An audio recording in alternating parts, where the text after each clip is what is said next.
שמעתי.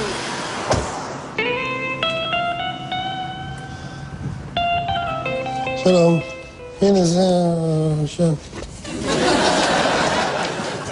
עוד את היד. אתה יודע מי אני? אני אלי יצפן. ואני שוטר.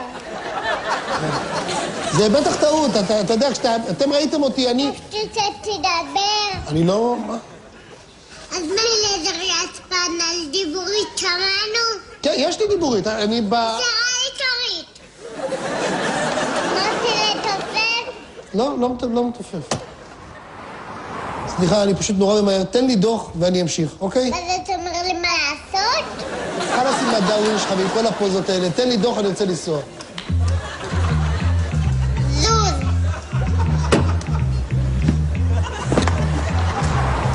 רוצה כלא, תקבל כלא. מה, על דיבורית? מה, אתה ליצן? שזה כלא? ליצן, תביא את המפתחות, אותו מושבת. אתה יודע עם השטויות האלה, אני לא נותן שום מפתחות, באמת, יש איזה גבול. 8 כאן 12, יש לי התנגדות למעצר. למה אתה אומר התנגדות למעצר? אני התנגדתי למעצר, למה אתה סתם אומר... יש בעיות צבעוני. אין שום בעיות, הכל בסדר. את בטח מכירה אותי, אני אלי יצפן. נו, אז תעשה פרס. פרס, כאן. אני שמעון, בן בומה וציפי שביט, מתחייב לשמור אמונים. לא מצחיק אותי. ובזה הוצאת אותי מהמסגן, יש לו בעיה עם זה? איזה מדבר, איזה מדברת, איזה מדבר, איזה מדברת, איזה מדברת. חבר'ה, אתם סיימתם איתי? אני יכול ללכת? מישהו ביקש ממך לדבר? אני מדבר, אני לא דיברתי מילה.